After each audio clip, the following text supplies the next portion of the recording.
आज जब हम भारत के भूगोल को देखते हैं तो ऐसा लगता है कि यह स्थिर है। हमें बर्फ से ढके उत्तरी पर्वत, दक्षिणी हरी भरी हरियाली और प्राचीन नदियों का जाल दिखाई देता है, मानो ये शुरुआत से ही इन स्थानों पर मौजूद रहे हों। लेकिन 20 करोड़ साल पहले ये भूभाग एशिया से बहुत दूर था। यह अफ्रीका और अंटार्कटिका के बीच स्थित था और अपने वर्तमान स्थान से 900 किलोमीटर लंबे खुले महासागर द्वारा अलग था। ये प्राचीन घर एक विशाल महाद्वीप था जिसे हमने इसका नाम गण जनजाति के नाम पर रखा, जो मध्य भारत के जंगलों में आज भी रहने वाली एक आदिवासी समुदाय है, क्योंकि जिन चट्टानों पर वे चलते हैं उनसे ही इस लुप्त प्रागैतिहासिक दुनिया के पहले सुराग मिले थे। रहस्य इसकी कार्यप्रणाली में निहित है। पृथ्वी की पपड़ी का एक विशाल टुकड़ा अपने पड़ोसियों से अलग होकर कैसे पूरी दुनिया में यात्रा करता है और एशिया का नक्शा बनाता है। भारत का आधुनिक आकार पृथ्वी के इतिहास में सबसे तेज विवर्तनिक प्रवास का अंतिम निशान है। 18 करोड़ साल पहले पृथ्वी के आंतरिक भाग से निकलने वाली अत्यधिक गर्मी ने गोंडवाना के आधार पर दबाव डालना शुरू कर दिया था। अंततः दबाव इतना बढ़ गया कि महाद्वीप की ऊपरी परत कई विशाल टुकड़ों में बिखर गई। भारतीय प्लेट के अलग होने पर ये मेडागास्कर, ऑस्ट्रेलिया और अंटार्कटिका के भूभागों के साथ उत्तर की ओर खिसकने लगी। इनके बीच चौड़ी होती दरारों में नए महासागर भर गए। लगभग 15 करोड़ वर्ष पूर्व मैग्मा के एक विशिष्ट प्रवाह ने भारत और मेडागास्कर को अंतिम रूप से अलग कर दिया। इस ज्वालामुखी घटना ने भारत को और उत्तर की ओर धकेल दिया और इसके भूभाग पर एक अमिट छाप छोड़ दी। उन विस्फोटों से ठंडा हुआ लावा विशाल क्षैतिज परतों में जमा हो गया, जिससे 1600 किलोमीटर लंबी पर्वत श्रृंखला का निर्माण हुआ, जिसे आज पश्चिमी घोट्स के नाम से जाना जाता है। इन नए ज्वालामुखी पर्वतों के भारी भार के कारण पूरी टेक्टोनिक प्लेट झुक गई। इससे दक्षिण की प्रमुख नदियों को अपनी दिशा बदलनी पड़ी और वे पश्चिम से पूर्व की ओर बहने लगी, जब तक कि वे बंगाल की खाड़ी तक नहीं पहुंच गई। आज ये पर्वत एक विशाल भौगोलिक दीवार की तरह काम करते हैं।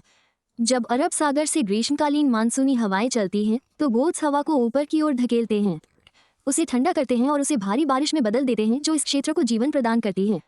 प्रत्यक्ष परिणाम है 15 करोड़ वर्ष पुरानी इस ज्वालामुखी दरार का। लगभग 8 करोड़ वर्ष पहले ऑस्ट्रेलिया भी अलग हो गया था। चट्टानों में ये संबंध आज भी स्पष्ट रूप से दिखाई देता है। भारत का पूर्वी भाग और ऑस्ट्रेलिया के पश्चिमी पर्वत भूवैज्ञानिक रूप से जुड़वा हैं, जिनकी आयु और खनिज संरचना एक समान है। अब अलग होकर आगे बढ़ते हुए भारत 6 करोड़ वर्ष पहले पृथ्वी के मेंटल में एक गर्म स्थान के ऊपर से गुजरा। इससे लगभग निरंतर ज्वालामुखी गतिविधि का दौर शुरू हुआ, जिसने सतह को तरल चट्टान से भर दिया। इन विस्फोटों ने डेकन ट्रैप्स का निर्माण किया, जो कठोर ज्वालामुखी चट्टान का एक विशाल पठार है, जो अब मध्य और पश्चिमी भाग में लगभग 5 लाख वर्ग किलोमीटर में फैला हुआ है। उसी समय 6 मील चौड़ा एक क्षुद्रग्रह पृथ्वी के दूसरी ओर मेक्सिको में टकराया। क्षुद्रग्रह के प्रभाव और विस्फोटों से निकलने वाली जहरीली गैसों के संयोजन ने वातावरण को प्रदूषित कर दिया, जिससे रोजोसॉरस जैसी भारतीय प्रजातियों सहित डायनासोर विलुप्त हो गए। इस आपदा ने अंततः उपजाऊ काली मिट्टी का निर्माण किया, जो आज महाराष्ट्र और गुजरात में कपास और गन्ने की विशाल फसलों का आधार है। एशिया के निकट आते ही भारतीय प्लेट की गति 25 सेंटीमीटर प्रति वर्ष तक बढ़ गई, जो अधिकांश विवर्तनिक प्लेटों की तुलना में 10 गुना अधिक थी। 50 मिलियन वर्ष पूर्व इस गति के कारण यूरेशियन प्लेट से सीधी टक्कर हुई, जिससे पृथ्वी की पपड़ी में हिंसक रूप से मोड़ आ गए।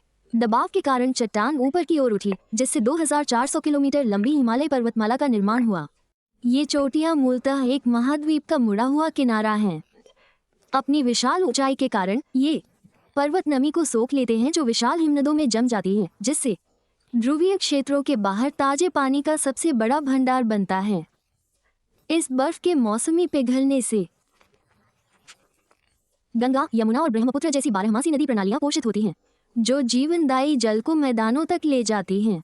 इन नदियों ने विश्वसनीय जल और उपजाऊ गाद प्रदान की, जिससे उपमहाद्वीप की पहली मानव सभ्यताएं फल फूल सकी।